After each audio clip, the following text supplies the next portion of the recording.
January 17th, 1945. A silent room in Luxembourg. General Omar Bradley lowers his pen and with one signature quietly ends a foreign grip on American armies. His aide whispers that Montgomery will explode. Bradley pauses once, then says softly, "Let him. They were never his soldiers. I am an American officer, and on that January evening in 1945, I was the senior aide in a cramped headquarters far from the front lines. The war had a way of hiding its most dangerous moments inside rooms like this. No artillery, no sirens, just maps that refused to lie, and men who learned to lie very well. The snow outside Luxembourg had been trampled into gray paste by boots that never rested. Inside, we drank burnt coffee and waited for phones to ring again. They did not. That silence told us more than any report. Weeks earlier, the German counteroffensive had ripped a hole through our lines. We called it the bulge later, but at the time, it felt like a fist in the chest. Units went dark, roads vanished, orders crossed each other like panicked birds. In the chaos, a temporary decision was made above us, and that decision placed 2 American armies under a foreign command. It made sense for a few days. It always does at first. Then sense begins to rot. The man I served had a reputation for being quiet. His name was Elias Carter, and the quiet was not shyness. It was a habit forged by watching louder men fail. He had been a schoolteacher before the war, and sometimes I wondered if he still graded us in his head. He read maps like essays, and he hated unnecessary adjectives. When the decision came down to place our northern forces under the control of a celebrated Allied commander named Roland Ashcroft, Carter said nothing. He folded the paper. He nodded. He went back to work. Ashcroft was famous in a way that made reporters lean forward. He spoke in sentences that sounded finished before they began. He believed in destiny, and he believed destiny favored him. When he took control of American formations, he spoke as if he had inherited them. The press lapped it up. Headlines appeared about discipline and rescue and steady hands. Men who had fought their way out of encirclement under American officers were suddenly characters in someone else's story. Carter read those clippings and stacked them face down. I watched him change in small ways. He stopped correcting people in meetings. He let Ashcroft say, "Our soldiers were safer now." He let the story harden. At night when the building slept, Carter would stand at the window and rub his thumb against the glass as if counting something. Once I asked what he was counting, and he said days. That answer did not help me sleep. The front stabilized faster than the papers admitted. Bridges reopened. Radios crackled back to life. Routes that had been red on the map cooled to amber. The crisis justification for the temporary arrangement thinned until it was a rumor pretending to be a fact. Ashcroft did not adjust. He held conferences. He issued guidance. He spoke of unity while asking for permanence. He was persuasive, and he had leverage. He controlled our men. Carter waited. He waited because the first rule of taking something back is to remove the reason it was taken. He waited because public fights create public winners and public losers, and he wanted neither. He waited because he knew the quiet path scares proud men the most. I learned that waiting is an action when done with intent.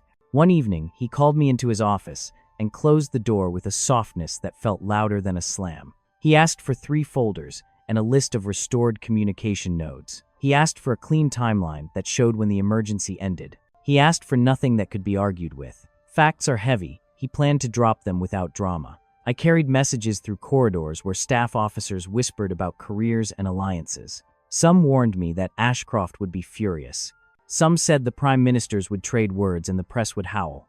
Carter listened to all of it and said the same thing each time. These are American soldiers. He said it like a period. We went to see the Supreme Commander late. Not in a council room. In a small office with a single lamp, Carter spoke slowly. He did not accuse. He did not threaten. He described the restored lines. He described the stabilized front. He described the risk of delay. He described the leverage being built elsewhere. When he finished, he waited again. Silence works when you earn it. The approval came with a condition. Do it quietly. Make it administrative. Let paper do the fighting. Carter nodded and stood as if the matter had always been settled. Outside, the air felt warmer, though the temperature had not changed. I understood then that war is also fought with timing and ink. Back at headquarters, Carter drafted an order that looked like every other order. No speeches, no explanations. Effective date set, command relationships restored, distribution limited. I watched his pen move and realized how small the motion was for something so large. 200,000 men would wake under a different authority, and most would never know why.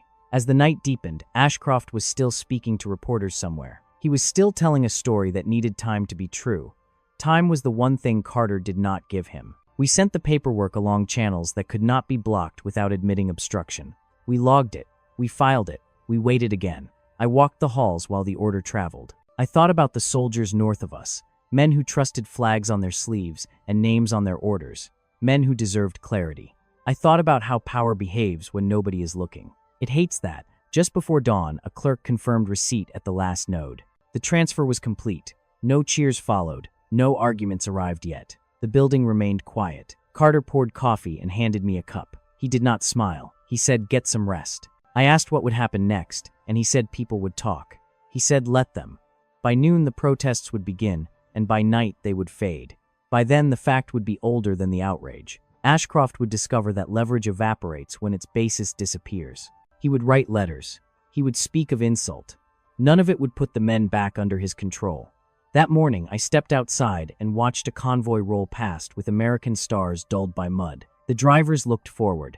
They always do. I realized the most decisive moment of their week had happened without noise while they slept. I also realized that the story the world would hear would not be the one that mattered.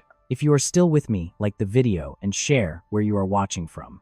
In the next chapter, I will tell you how Ashcroft reacted and why his first move made everything worse. Ashcroft learned the way powerful men hate the most through routine paperwork handled by a junior officer who did not look impressed. I was not in the room when it happened, but I saw the ripples move through headquarters like a sudden draft. Phones began to ring with the wrong tone.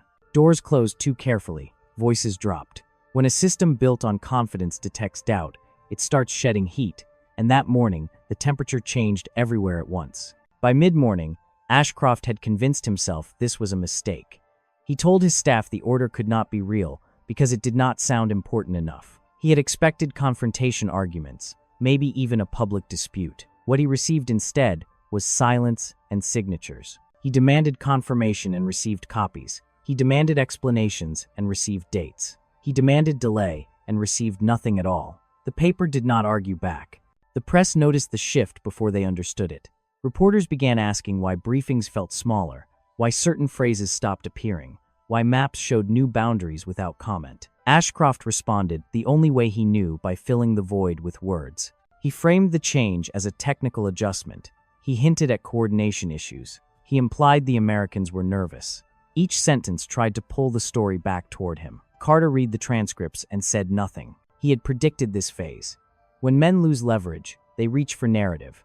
Narrative is cheaper than authority. Carter did not challenge Ashcroft publicly, because public challenges create shared oxygen. Instead, he focused on restoring habits. Orders went out under American headers again. Liaison officers returned to desks they had abandoned. Simple things, familiar things. The war resumed its old rhythm. I watched officers who had been tense for weeks straighten their backs without realizing it.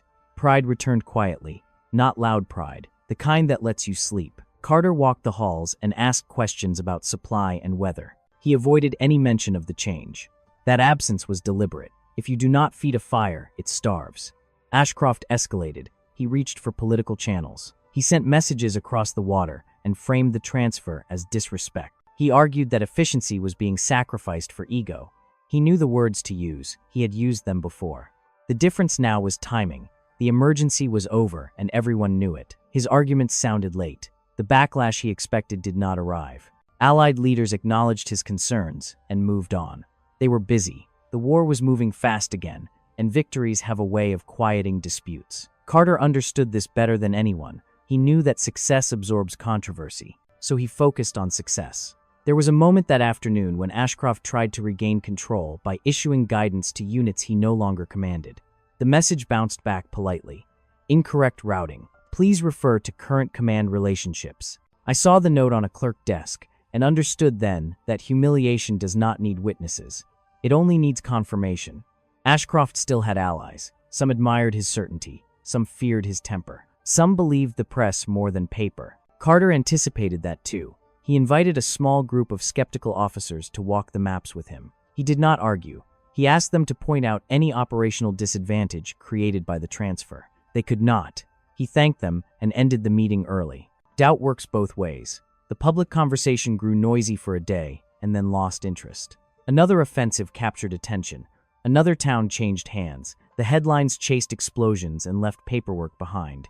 Ashcroft tried to pull the camera back, but the lens had moved on. That was the risk of building power on attention. Attention is loyal only to novelty. I felt a flicker of satisfaction and then something colder. Power never disappears. It relocates. Ashcroft was wounded but not finished. Wounded men look for proof that the wound matters. They look for a counterstroke that restores meaning. I suspected he would find one. Carter sensed it too. That evening, he asked me to review recent directives for inconsistencies. He asked me to listen for rumors about delayed supplies and misrouted units. He asked me to watch for legal language where there should be tactical language. These were tells. When power fails publicly, it often seeks shelter in procedure. 2 days later, the shelter appeared. A memorandum circulated, questioning the legality of the transfer. It was written with care, neutral tone, passive voice. It suggested review rather than reversal. It implied risk. Ashcroft fingerprints were nowhere and everywhere. The goal was simple: slow things down. Delay becomes leverage if you can make it feel responsible. Carter did not dismiss the memo. He acknowledged it and requested a review. He requested it be fast. He requested it be narrow. He attached timelines and signatures. He framed speed as safety. Bureaucracy hates urgency. Carter weaponized it anyway. While the review moved, I watched Ashcroft stage quiet meetings. He spoke to correspondents off record. He framed himself as a guardian of coalition harmony. He suggested the Americans were impulsive. He smiled when he said it. I felt anger rise and then fade. Carter warned me once that anger leaks. I swallowed it. The review concluded exactly as Carter knew it would. The transfer was legal. The justification for delay was gone. Ashcroft had burned a move for nothing. He knew it too. His next step would have to be bolder or smarter. Bold he could do. Smart was less certain. That night, Carter finally spoke about the risk. He said when a man loses a public fight, he looks for a private victory. He said we needed to watch logistics and morale. He said the war punishes distractions. Then he did something unexpected. He told me to take a day off. He said tired aides miss patterns. I did not sleep. I walked the city and listened to the war breathe. Trucks, boots, laughter that sounded forced.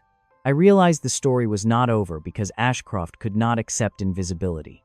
Men who need applause fear silence. Silence was all Carter offered him. Before dawn, a message arrived marked routine. It concerned a joint briefing scheduled without our knowledge. A briefing with talking points that assumed authority Ashcroft no longer had.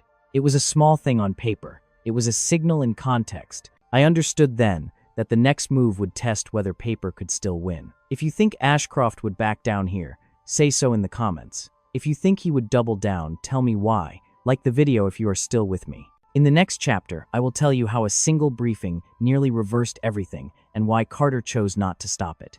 The briefing went ahead because Carter let it breathe. That choice surprised me, and it frightened the staff who expected him to shut it down. He said, stopping it would make noise, and noise would give Ashcroft a stage. He said watching would teach us more. So we watched, and the room filled with officers who had learned to read between lines. The maps were neat, and the language was smooth, and every slide assumed a hand that no longer held the wheel. I felt the tension pull tight, and I knew this was a test of patience. Ashcroft did not attend in person. He sent a proxy with a voice trained to sound neutral. The proxy spoke about coordination and shared burdens and common goals. The words drifted like smoke, and the assumption lingered that authority was still shared in the old way. I watched faces. Some nodded out of habit. Some frowned. Carter sat still and wrote nothing. When silence follows polished speech, it leaves a mark.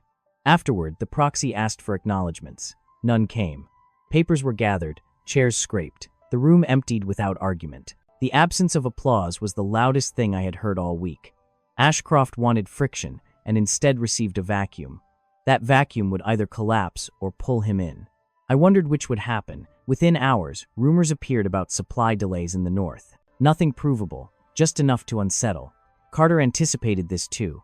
He ordered quiet audits and paired them with ordinary fixes. Trucks rerouted, warehouses opened, the delays evaporated without headlines.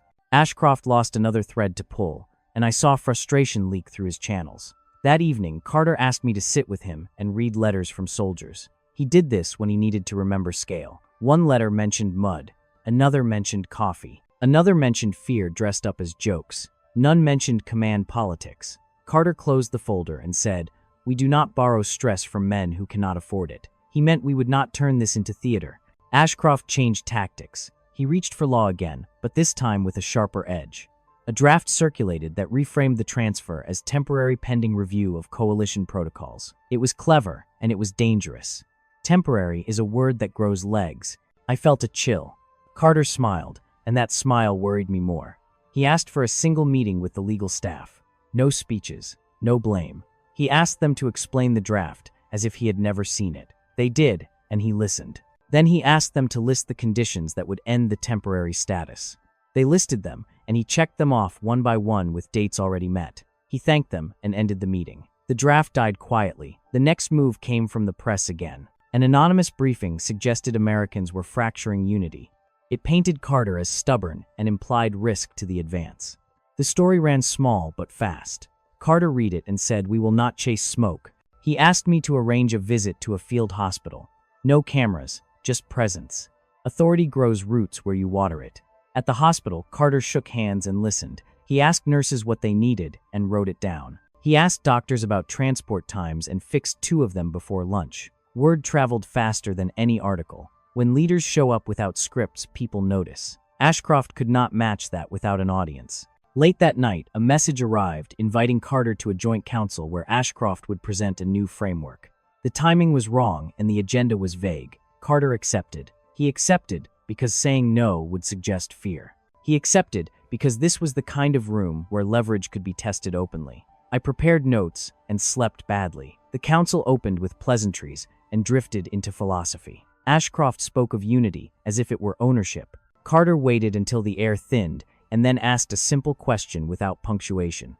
Who issues orders at dawn? The room paused. Ashcroft answered broadly. Carter asked again more narrowly. Names matter. Silence returned. Carter did not argue after that. He thanked everyone and suggested a recess. During the break, I saw Ashcroft realize something had slipped. The framework depended on ambiguity, and ambiguity had been cornered. The war hates corners. People choose sides there. When the meeting ended, nothing was decided publicly. That was the point. Decisions had already been made by removing the shadows they needed. Ashcroft left with less than he arrived with, and he knew it. Loss without spectacle cuts deep. Back at headquarters, Carter finally spoke to me about risk. He said the next step would not be loud. He said when options shrink, men gamble. He said watch for a move that feels generous. I did not understand then. I would soon. If you think Ashcroft will offer cooperation next, say so in the comments. Like the video if you feel the pressure building. In the next chapter, I will tell you about the offer that nearly split the room and why Carter let it land. Ashcroft's offer arrived, wrapped in generosity, and it was the most dangerous thing he had tried. It came as an invitation to share credit for a coming advance, and it promised harmony without asking for authority outright. The language was soft and inclusive, and it carried the scent of reconciliation. Many in the room wanted to accept because fatigue makes compromise feel wise. Carter read the offer twice, and then once more, as if listening for a false note. The proposal placed joint teams at key junctions and suggested parallel briefings to avoid confusion. On the surface, it looked harmless. Underneath, it rebuilt pathways that had been closed. Carter saw the geometry immediately. Parallel becomes merged if nobody minds the seam. I felt the room lean toward relief, and that frightened me more than any threat. Carter asked for time. He asked because delay can expose intent. While Ashcroft waited, Carter moved. He sent me to the junctions named in the proposal, not to inspect but to observe. I watched traffic patterns and noted who gave directions and who listened.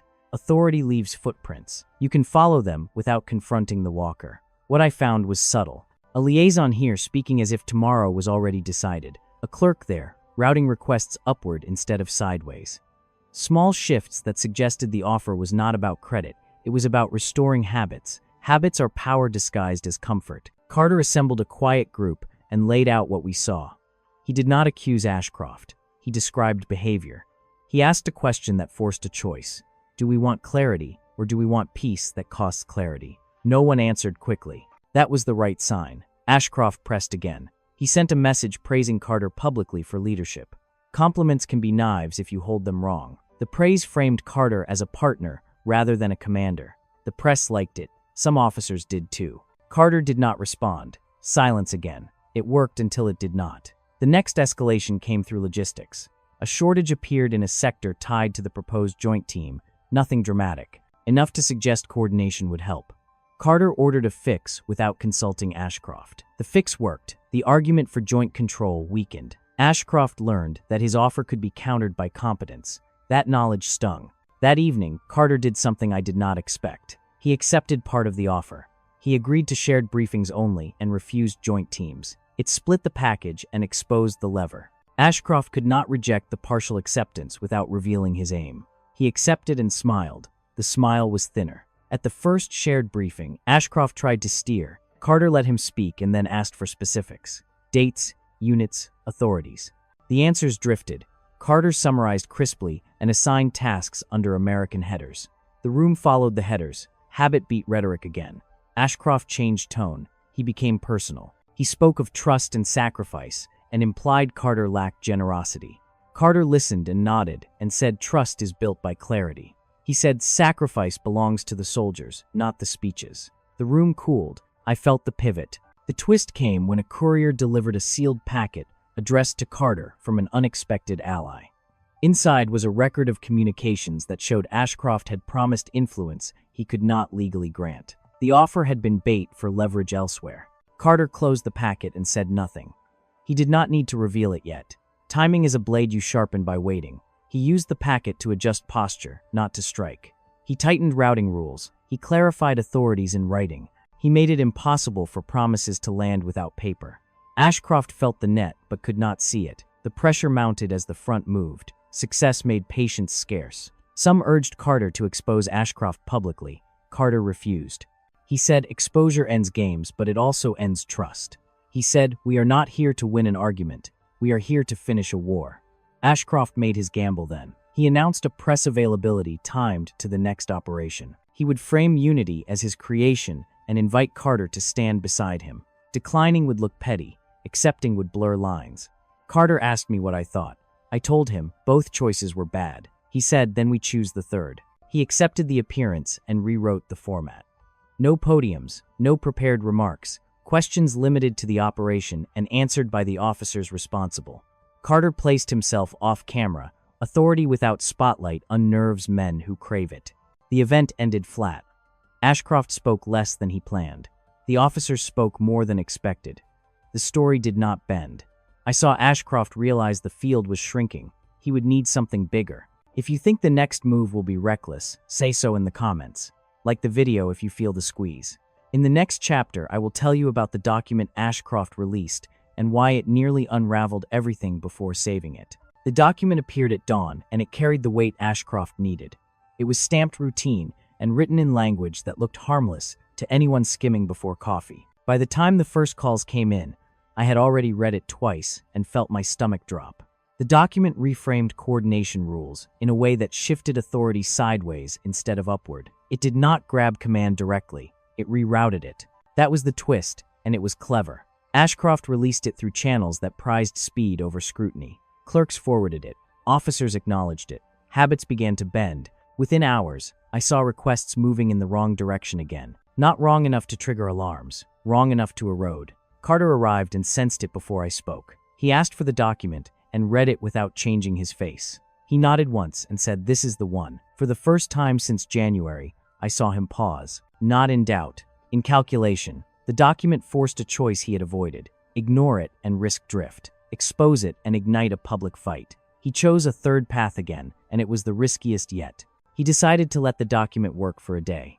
That decision terrified the staff. We imagined supply knots and crossed orders. Carter walked the halls and reassured people with details. He issued a short memo, clarifying nothing. He wanted the document to reveal itself by its effects. Paper tells the truth when it is used.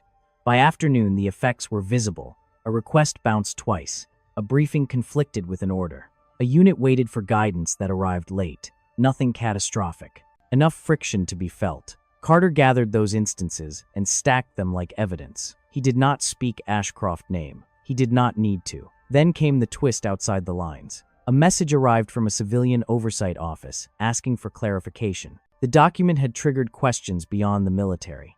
Ashcroft had not anticipated that. Civilian eyes do not tolerate ambiguity dressed as efficiency. Carter smiled then, and it was brief. He responded with a clean packet, timeline, authority chart, examples from the day.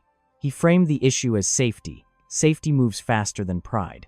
The Oversight Office replied within hours. The document was suspended pending review. Suspended was enough. The sideways flow stopped. Ashcroft reacted immediately. He accused Carter privately of sabotage. He accused him of endangering unity. Carter listened and said unity requires rules that do not change in the dark. Ashcroft threatened to go public. Carter said that was his right. He did not raise his voice. He did not flinch. The public threat never landed. Ashcroft advisors warned him the optics were bad. He had pushed a document that caused confusion, and civilians noticed. He pivoted again and claimed misunderstanding. He suggested joint clarification. Carter agreed to clarification and wrote it himself. It restored lines and closed doors Ashcroft had hoped to leave ajar. I thought that would end it. I was wrong. Ashcroft was not finished, because this document was not the real weapon. It was cover. While we focused on paper, he moved people. He reassigned a trusted liaison into a role that touched morale. The liaison began to whisper that Americans were isolated. That whispers do damage slower but deeper. Carter discovered it through an unexpected source. A sergeant mentioned a rumor while asking about leave. Carter thanked him and followed the trail. He confronted the liaison without witnesses. He did not accuse. He asked why morale needed help from outside command. The liaison faltered. Carter removed him quietly and replaced him with someone trusted. The whispers stopped. This was the outside twist, and it mattered because it revealed Ashcroft's true aim. He could not regain authority. He would undermine confidence instead. Carter understood then that the end was close because escalation had crossed into morale. That line is bright. Carter prepared his final move that night. He did not tell me everything. He asked for one thing only: absolute accuracy. He asked me to compile every order and clarification since January and trace their effects. He wanted a story told by paper and practice. He wanted it ready. Before dawn, Ashcroft sent one last message requesting a summit. Urgent. Private. Carter agreed.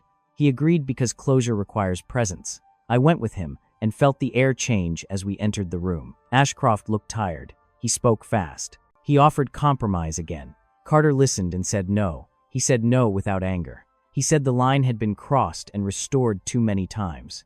He said soldiers need certainty, not experiments. He said this ends now. Ashcroft realized then that the stage was gone. The audience had moved. The war would not wait. If you think this summit ends quietly, tell me in the comments. Like the video if you sense the cliff edge. In the next chapter, I will tell you about the signature that followed and why 95% of the tension broke in a single minute. The signature came without ceremony, and it broke almost everything at once. We sat at a narrow table with a lamp that hummed and a clock that refused to hurry.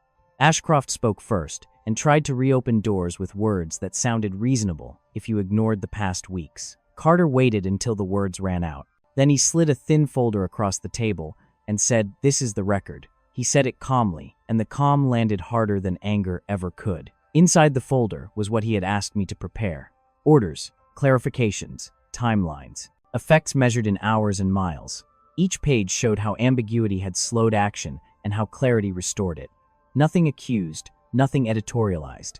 It was a mirror held at the right angle. Ashcroft leafed through it, and I watched the color drain from his face. The evidence did not shout, it concluded. Carter spoke again, and his voice did not rise. He said this is not about pride. He said this is about men who move when told and stop when told and deserve to know who tells them. He said the experiment is over. He said the authority lines are final. He said the review you invited has already happened. He tapped the folder once and closed it. The sound was small and final. Ashcroft protested, and the protest sounded rehearsed. He said unity. He said optics. He said history. Carter nodded and said history favors outcomes. He said optics fade. He said unity follows rules that hold. He said, we are done here. I felt the moment break open. 95% of the tension released because there was no longer a path forward for argument.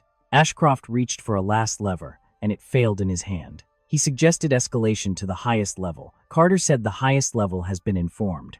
He said the paperwork is filed. He said the orders are live. He said you can appeal, but you cannot pause. That sentence ended it. Appeal without pause is surrender dressed as dignity. We stood, and the meeting ended without a handshake. Outside, the corridor felt wider. I realized the war had shifted again without noise. Carter gave instructions that were purely administrative, and they moved faster than rumor. By noon, every header matched reality. By dusk, the system breathed easier, Ashcroft did not explode publicly. He could not. Any outburst would have highlighted the record he had just read. Instead, he withdrew. Withdrawal looks like strategy until it looks like absence. His staff adjusted, his voice thinned, influence followed. The aftermath was not celebratory. Carter refused. Congratulations. He said, do not thank me. Thank the clerks who keep lines straight. He visited units and listened more than he spoke. He corrected small things that mattered and ignored praise that did not. Authority settled into habit again.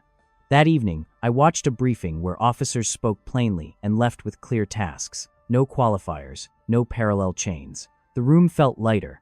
I thought of the soldiers who would never know the shape of the danger they had avoided. That anonymity is the price of quiet victories. Ashcroft sent a final note that night. It was polite and short and conceded nothing. Carter read it and placed it in a drawer. He did not respond. Closure does not require the other side consent. It requires completion. The front advanced. The maps changed color. Trucks rolled. Men moved. The war resumed its terrible simplicity. Carter returned to being the quiet man in the corner, and I understood then that this had been the point all along. Remove the distraction. Restore the work. If you think this is the end, say so in the comments. Like the video if you felt the release. In the next chapter, I will tell you what remained after the dust settled and why silence became the final verdict. Silence settled the way dust does after a long convoy passes. It did not announce itself, and it did not ask permission. It simply covered everything evenly until the edges softened. In the days after the signature, the war felt cleaner, not kinder, but clearer. Orders moved without echoes. Requests found answers without detours. Men slept an hour longer, and that hour mattered more than speeches ever could. Ashcroft faded from our routines before he faded from memory. He still existed on paper and in polite schedules, but the center had moved, and he was no longer in it. When he spoke, it was measured and brief, and addressed to matters that could not change. Influence is not taken away in a moment. It drains when gravity shifts. I watched it happen and learned how quiet the drain can be. Carter never claimed victory. He treated the outcome like a repair you do not brag about because the work should have been done earlier. He returned to walking maps and asking nurses what broke during the night. He corrected a supply route with a pencil and erased a rumor by showing up. He did not mention Ashcroft's name again. Names give weight. He preferred results. I spent time with the clerks who kept the machine honest. They told me the lines felt straighter. They said it was easier to say no when the answer was clear. They said the worst part of the past weeks had been not knowing which signature mattered. Clarity is a kind of mercy that nobody applauds. One afternoon, a captain stopped me in the corridor and said he had heard stories about what happened. I asked what he heard, and he shrugged. He said someone signed something, and everything got simpler. That was the story Carter would have written if he had bothered. Simple is the highest praise in war. The front rolled east, and the maps brightened. Success has a way of rewriting arguments without ink. As towns fell and bridges reopened, the coalition found its rhythm again. Unity returned, not as a slogan, but as a habit. Habit lasts longer. Ashcroft made one final attempt to shape the memory. He circulated a note thanking partners and emphasizing shared effort. It was gracious and late. Carter acknowledged it and filed it. Courtesy costs little and buys calm. The note did not change the headers, and that was enough. Weeks later, I asked Carter if he regretted not making the moment public. He looked at me and said, "Attention is a tax on time." He said the men did not need another story. They needed fewer obstacles. He said history would decide what mattered, and then he smiled as if history were a colleague who worked odd hours. I thought about the soldiers, whose lives had been bent by choices they would never see. I thought about how power hides inside routines and how it can be removed by changing them. I thought about how often we mistake noise for force. The war taught me otherwise. When the fighting ended months later and the paperwork slowed to a human pace, I opened the drawer where Carter kept the final folder. It was thinner than I remembered. Most of the pages had been returned to files where they belonged. Only the first page remained, and it was blank. Carter had kept it as a reminder that the loudest victories leave no slogans behind. Years after the war, I still hear the radiator tick in that room and feel the paper breathe. I still see Carter thumb the glass and count days. I understand now that he was counting down to the moment when reason would stand on its own. He waited because waiting was the move. If this story held, you stay with the channel and share where you are watching from. Like the video if quiet competence feels underrated. The next time you hear a loud claim, remember the night when 200,000 men changed command without a sound, and the work continued as if that were the point all along.